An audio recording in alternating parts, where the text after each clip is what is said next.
नमस्कार, सीएनबीसी आवाज पर आप देख रहे हैं योर मनी और आपके साथ मैं हूं आपका होस्ट विपिन भट्ट। एक ऐसा शो जहां पर हम आपका कमाई बढ़ाने वाला काम करते हैं।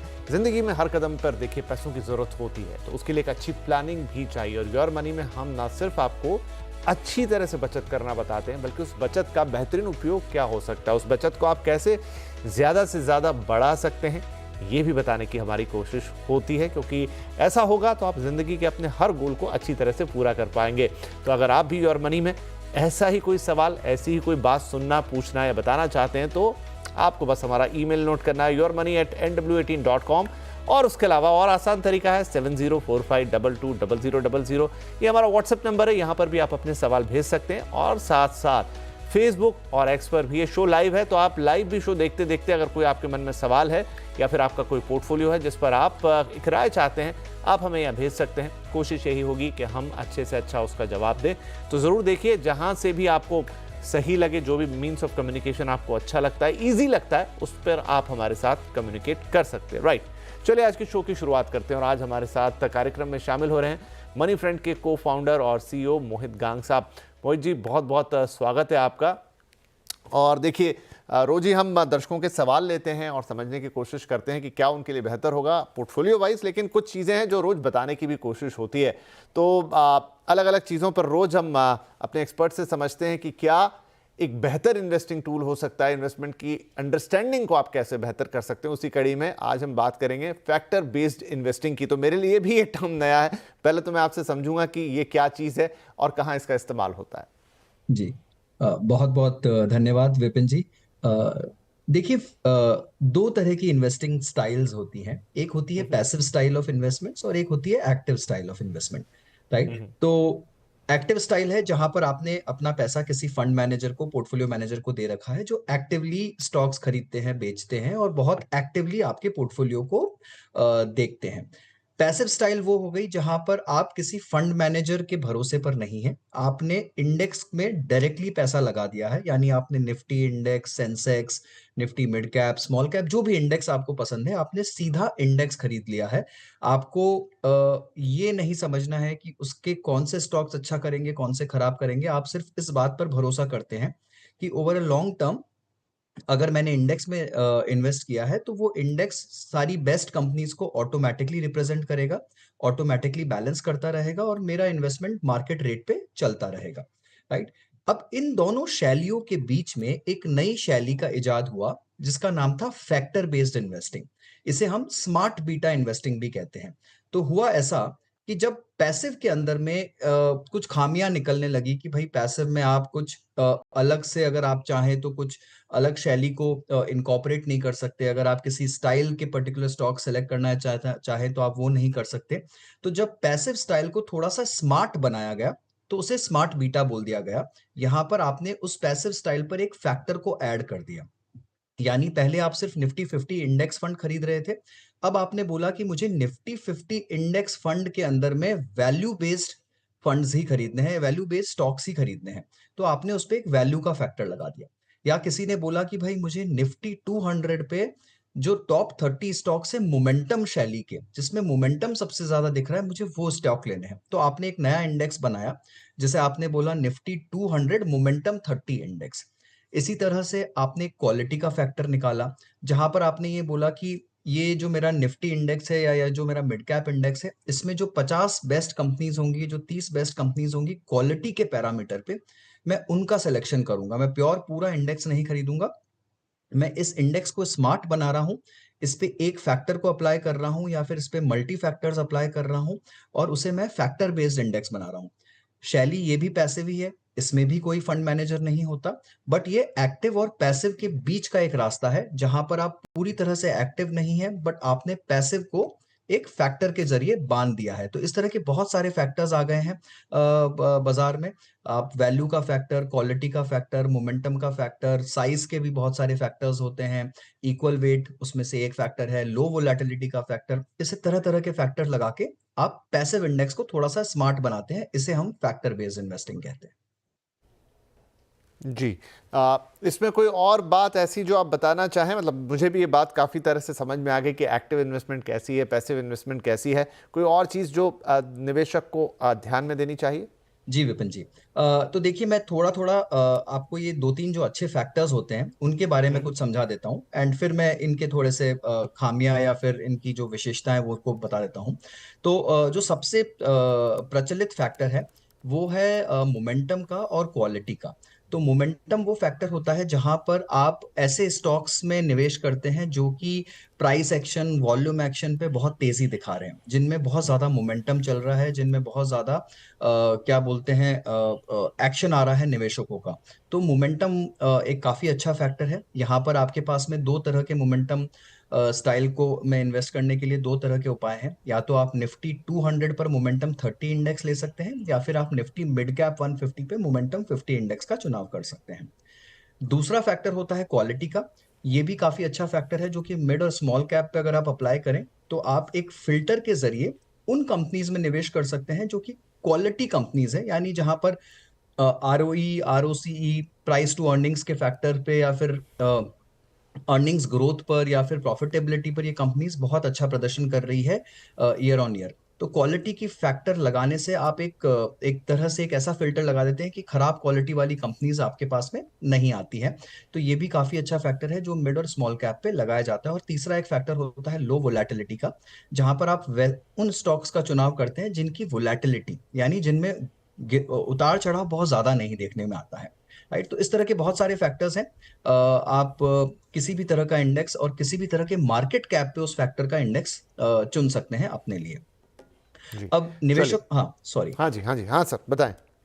तो इसमें निवेशकों को बस इतना समझना है कि ऐसा नहीं है कि कोई भी फैक्टर आपके चुनने से अच्छा हो जाएगा। आपको थोड़ा ये ध्यान रखना है कि आपका रिस्क एपेटाइट क्या है, आपका गोल क्या है, और आपका की समय अवधि क्या है। राइट, तो मोमेंटम फैक्टर जहां पर रिटर्न बहुत अच्छे दे सकता है, पर गिरते हुए मार्केट में वो बहुत ज्यादा गिरावट भी देगा आपको। ये बहुत हाई बीटा होता है, तो इसका हाई रिस्क रहता है और बहुत ज्यादा वोलेटिलिटी रहती है, तो आपको ये ध्यान में रखना होगा। इसी तरह से हर फैक्टर के कुछ ड्रॉबैक्स भी होते हैं। तो जब भी आप किसी फैक्टर स्टाइल से इन्वेस्ट करें तो प्लीज किसी अच्छे फाइनेंशियल एडवाइजर से सलाह जरूर लें, अपने लक्ष्य के हिसाब से करें, और जरूरत लगे तो एक दो फैक्टर्स को साथ में मिलाकर उन्हें कॉम्प्लीमेंट करिए। यानी आप जी मोमेंटम ले रहे हैं तो शायद लो वोलेटिलिटी से उसे कॉम्प्लीमेंट करिए, या फिर क्वालिटी ले रहे हैं तो उसके साथ में आप वैल्यू को लीजिए।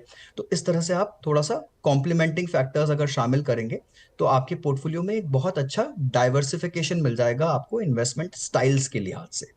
बहुत बढ़िया सर, फैक्टर इन्वेस्टिंग समझ में आ गई, बहुत अच्छे से आपने बताया। एंड आई होप कि दर्शकों के लिए भी काफ़ी यूज़फुल रहेगी, निवेशकों के लिए। लेकिन जो यहाँ पर कह रहे हैं सर कि आपको अगर कंफ्यूज नहीं होना है, थोड़ी सी ये एक टेक्निकल चीज़ भी है, तो जहाँ आपको नहीं समझ में आ रहा है, बेटर इसके इस्तेमाल के लिए आप किसी अच्छे कंसल्टेंट से भी बात कर सकते हैं। बाकी अंडरस्टैंडिंग ऑफ द कंसेप्ट वो आपको यहाँ से मिल गई होगी, तो डेफिनेटली अब आप भी सोच रहे होंगे कि एक नए स्टाइल में इन्वेस्टमेंट की शुरुआत की जाए या उसको थोड़ा एक नया रूप दिया जाए। चलिए हम यहाँ पर सवाल जवाब के सिलसिले की शुरुआत करते हैं। तो पहला एक ईमेल है हमारे पास, इनफैक्ट मुकेश पटेल साहब का, मध्य प्रदेश से आपने हमें भेजा है। उम्र है पटेल साहब की 57 साल, मंथली एसआईपी कर रहे हैं आप 10,000 रुपये की। पोर्टफोलियो की अभी की जो मौजूदा वैल्यू है 2.5 लाख के आसपास है, और 20 साल में एक कॉर्पस बनाना चाहते हैं, उसके लिए वो पूछ रहे हैं। तो लार्ज मिड स्मॉल कैप का परसेंटेज एलोकेशन क्या सही है, ये उन्होंने पूछा है। उनके जरा पोर्टफोलियो पर नजर डाल लेते हैं। तो कुल 6 फंड्स दिख रहे हैं। मोतीलाल ओसवाल लार्ज कैप 2,500 रुपये इसमें डाल रहे हैं। महिंद्रा मेन्यू लाइफ मिड में 1500, क्वांट फ्लैक्सी कैप में 15, JM flexi cap 15, Canara Robeco small में 15 और क्वांट स्मॉल कैप में 15। इस तरह से इनके पास कुल 6 फंड है। और बस यही है कि मैं तो खुश हूँ इस बात से कि 57 साल की उम्र में अब इन्होंने अभी शुरुआत की है, या मुझे लग रहा है जितना पोर्टफोलियो है शायद बहुत पहले से तो नहीं कर रहे हैं, लेकिन अच्छी बात है। तो इम्पॉर्टेंट क्वेश्चन सर यहाँ ये भी होगा कि इस उम्र के दौर में जब आप इन्वेस्टमेंट की शुरुआत करते हैं तो उसमें क्या आपको ध्यान रखना है। बाकी हम मुकेश जी के सवाल का तो जवाब देंगे ही। बिल्कुल। तो देखिए मुकेश जी, अच्छी बात है कि आप अपने पोर्टफोलियो को 20 साल के हिसाब से प्लान करना चाहते हैं। सबसे पहले मैं आपके लक्ष्य की बात कर लेता हूँ। तो जहां तक आपके लक्ष्य का सवाल है, आपने 10,000 रुपए की मंथली एसआईपी कर रखी है। आप करीब करीब 1 करोड़ का कॉर्पस इससे जमा कर लेंगे, और 2.5 लाख रुपए का अभी आपका एग्जिस्टिंग पोर्टफोलियो है, वो करीब 25 लाख के आसपास की रकम हो जाएगी 20 साल में, अगर मैं 12% की रेट ऑफ रिटर्न को अज्यूम करता हूं। तो कुछ कुल मिलाकर 1.25 करोड़ के आसपास का आपका ये पोर्टफोलियो खड़ा हो जाएगा यहाँ पर। राइट, थोड़ा सा आप लेट हैं हालांकि, और आप रिटायरमेंट के पास भी जा रहे हैं, तो मेरी सबसे बड़ी सलाह ये रहेगी मुकेश जी कि आप जरूर किसी अच्छे सलाहकार से बात कर कर ये चेक करवाएं कि क्या आप रिस्की एसेट्स में इन्वेस्ट करना कंटिन्यू कर सकते हैं कि नहीं। मुझे नहीं पता कि आपका बिजनेस है या आप सैलरीड हैं या किस तरह से आपका चल रहा है, और क्या आपका कॉर्पस है रिटायरमेंट के लिहाज से, और क्या रेगुलर इनकम बनी रहेगी रिटायरमेंट के बाद भी या फिर 60 साल के बाद भी। तो वो सब सोच के करिएगा, क्योंकि ये सब इक्विटी निवेश है और आप 20 साल का नजरिया रख रहे हैं कि आप 20 साल तक एसआईपी कंटिन्यू कर पाएंगे, लगातार उसमें जोड़ पाएंगे, ये सारी चीजें हैं। मैं अभी फिलहाल के लिए अजम्पशन ले रहा हूं कि आप कंटिन्यू कर पाएंगे, और इसीलिए आप इस पोर्टफोलियो पर अपनी हमारी राय भी ले रहे हैं, राइट। दूसरी बात है, आपने अपना एसेट एलोकेशन पूछा है। देखिए, अभी आपके पास में फिलहाल Motilal large cap, quant flexi और जेएम फ्लेक्सी को मिलाकर लार्ज फ्लेक्सी कैप जो कैटेगरी होती है, उसमें करीब 55% एलोकेशन है। मिड कैप में 15% और स्मॉल कैप में आपने 30% एलोकेशन कर रखा है। मैंने लार्ज और फ्लेक्सी को साथ में मिला दिया है, क्योंकि फ्लेक्सी कैप फंड आप देखेंगे तो अमूमन लार्ज कैप के तरीके से ही चलते हैं, उनमें कुछ बहुत ही कम मिड एलोकेशन होता है और स्मॉल तो बिल्कुल ना के बराबर होता है। पर अगर मैं उसको अंदरूनी तरीके से भी देखूं, तब भी आपका जो पोर्टफोलियो है वो करीब करीब 50% लार्ज कैप है, जो कि एक बहुत अच्छा एलोकेशन है। थोड़ा सा स्मॉल कैप हैवी पोर्टफोलियो है, मैं चाहूंगा कि आप उसे थोड़ा सा कम करें, 30% से इसको 20 तक लेके जाए, और मिड कैप जो है उसे 15 से आप 20 तक ले जा सकते हैं, या फिर आप लार्ज कैप को और बढ़ा सकते हैं। लार्ज कैप को बढ़ाने में कोई खराबी नहीं है। तो ये तो रहा आपके पोर्टफोलियो का मार्केट कैप एलोकेशन।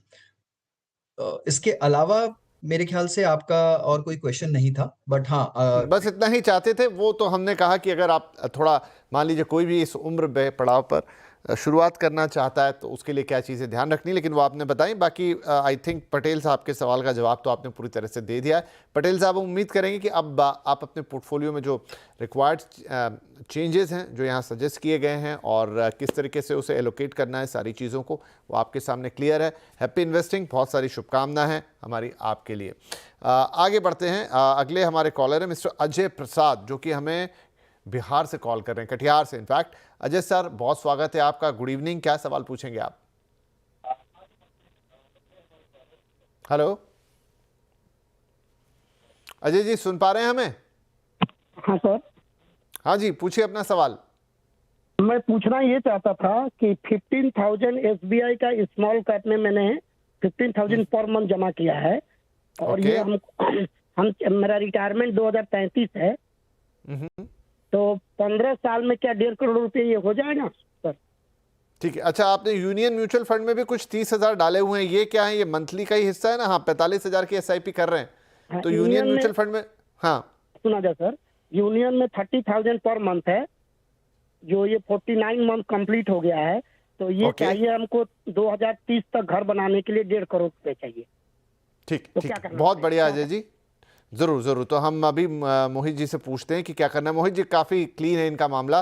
45,000 की एसआईपी हर महीने कर रहे हैं, और 2033 में उन्होंने बताया कि उनका रिटायरमेंट है। 2 ही फंड इन्होंने लिए हैं, एक में एसबीआई स्मॉल कैप में 15,000 मंथली एसआईपी और यूनियन म्यूचुअल फंड में 30,000 की। अब इनका ये कहना है कि 2030 में जब इनको घर भी बनाना है अपना, रिटायरमेंट से कुल 3 साल पहले, क्या ये इस पोर्टफोलियो और इस निवेश के साथ 1.5 करोड़ रुपए जमा कर पाएंगे? जी देखिए, आपको 1.5 करोड़ रुपए जमा करने के लिए करीब 2033 तक निवेश करना होगा। यहाँ पर आपको कोशिश करनी होगी कि आप एक एनुअल स्टेप अप करें 10% का अपने एसआईपी पे, तो आप आपकी जो 1.5 करोड़ की रकम है उसे आप हासिल कर लेंगे। फिलहाल 45,000 की रकम से शायद आप पूरा लक्ष्य हासिल ना कर पाए, बिकॉज समय अवधि जो है वो थोड़ी सी कम है आपके पास में। मैंने आपके एग्जिस्टिंग पोर्टफोलियो पर भी एक अनुमान लगाया है कि करीब 5.5 लाख का जो आपका एसबीआई का फंड है वो 10 लाख के आसपास पहुंच जाएगा, 14 लाख यूनियन बैंक का है वो कुछ 27 लाख के आसपास पहुंच जाएगा, तो कुल मिलाकर 37 लाख के आसपास आपकी ये रकम भी हो जाएगी। बट फिर भी थोड़ा सा आप अपने लक्ष्य से शॉर्ट रह जाएंगे, तो मेरी राय यही रहेगी कि आप अपनी एसआईपीज पे स्टेप अप लगा दीजिए। अगर आप 10% का स्टेप अप लगाते हैं, थोड़ी सी समय अवधि को बढ़ाते हैं, 2030 से उसे 2033 तक ले जाइए, तो आप डेफिनेटली अपने लक्ष्य को हासिल कर लेंगे। ठीक है, तो स्वीट सा सवाल, छोटा सा उसका स्वीट सा छोटा सा जवाब, लेकिन 2 ही चीज़ें आपके लिए अजय जी। एक तो 3 साल की अवधि बढ़ानी होगी, यानी 33 तक आपको जाना है और 10% का स्टेप अप हर साल आपको करना है, तो आपका ये लक्ष्य पूरा हो जाएगा। इस बीच आपको अगर कुछ और पैसे आए या कुछ आपके पास ज़्यादा गुंजाइश बने तो आप ज़्यादा भी डालें, शायद और पहले आप इस लक्ष्य को प्राप्त कर लें। और समय समय पे अगर आप हमसे और पूछ लेंगे इस बारे में तो हम शायद आपकी और ज़्यादा हेल्प कर पाएंगे, लेकिन फिलहाल के लिए इतनी चीज़ें आपको कर रही हैं। इसी के साथ वक्त एक छोटे से ब्रेक का, ब्रेक के बाद बातचीत को जारी रखेंगे। Welcome back. आप देख रहे हैं योर मनी, जहां पर हम आपकी मदद करने की कोशिश कर रहे हैं पर्सनल फाइनेंस की किसी भी तरह की उलझन में और आपके पोर्टफोलियो को पहले से बेहतर बनाने की भी कोशिश। और इनफैक्ट आज हमने फैक्टर इन्वेस्टिंग की भी बात की, तो वो भी आप चाहें तो हमारे सोशल मीडिया प्लेटफॉर्म्स पर जाकर इस शो को दोबारा देख के सुन के समझ सकते हैं, आपके काम आएगी। राइट, अब कुछ और सवालों के जवाब लेने का वक्त है। एक और ईमेल है हमारे पास और ये है उत्तर प्रदेश से तूबा जी ने हमें भेजा है। इनकी उम्र है 33 साल और ये मंथली एसआईपी कर रहे हैं 30,000 रुपए की। पोर्टफोलियो की वैल्यू फिलहाल हो गई है 5.5 लाख रुपए और 25 साल में 10 करोड़ रुपए का लक्ष्य है। अब क्या है, कुछ सवाल हैं इनके। किस फंड से निकलने की ज़रूरत है? पराग पारिक AUM बहुत ज़्यादा है, पराग पारिक में निवेश जारी रखूं तो अपने चलिए पहले इनका पोर्टफोलियो देख लेते हैं, तब हमें क्लैरिटी होगी। अच्छा खासा लंबा पोर्टफोलियो है। मोतीलाल ओसवाल लार्ज और मिड कैप में 7,500 रुपये, पराग पारिक फ्लैक्सी कैप में 6, ICICI Pru India opportunity fund में 6, टाटा स्मॉल कैप में 6, ईडलवाइज मिड कैप में 4,500 रुपये। इसके अलावा इन्होंने कुछ एक मुश्त निवेश भी किया है। एक्सिस ELSS टैक्स सेवर में 1 लाख से ज़्यादा, मेरे एसेट टैक्स सेवर में 87,000, क्वांट ELSS टैक्स सेवर में 49,000 और ABSL टैक्स सेवर में 98,000 रुपीज़। NPS में भी मंथली 19,000 रुपये। NPS में अब तक करीब 14.5 लाख रुपए का कॉर्पस है। टर्म प्लान 1 करोड़ का, मेडिक्लेम है 5 लाख का, LIC है सालाना 23,000 की। और इसके अलावा एक मुश्त निवेश में काफ़ी कुछ है, देखिए स्क्रीन पे लगातार आ रहा है। तो मुझे लग रहा है यहाँ पर मोहित जी काफ़ी कुछ इन्होंने कर रखा है, पर यह है कि इस सारे निवेश के बावजूद बड़ी लंबी सी फहरिस्त है आपके पास भी, वो है ही और दर्शकों को भी दिख रही है। एक मुश्त भी हैं, कई कंटिन्यू भी हैं और LIC भी है, तमाम बीमा वगैरह भी है। लेकिन 25 साल में इन सबके साथ 10 करोड़ का लक्ष्य क्या वो प्राप्त कर लेंगे? जी तो देखिए, जैसा आपने बोला कि बहुत लंबा चौड़ा पोर्टफोलियो है, बट सबसे पहले तो तूबा जी को बधाई।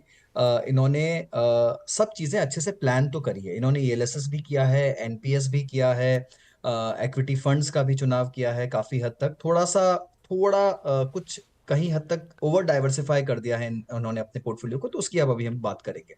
सबसे पहले इनके लक्ष्य की बात करते हैं।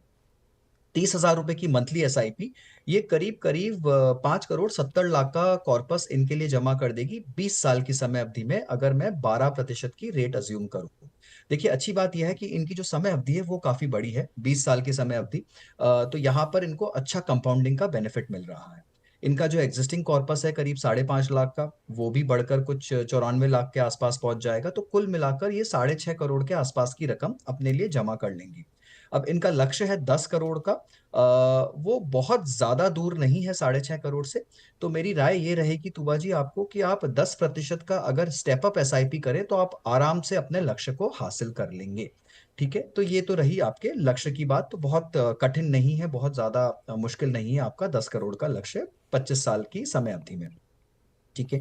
अच्छा देखिए, ओवरऑल आपका जो फंड सिलेक्शन है वो वैसे तो काफी अच्छा है, बट ये है कि आपने कुछ बहुत ज्यादा उसे फैला दिया है, तो थोड़ा सा आप उसे कंसोलिडेट करने की कोशिश करिए।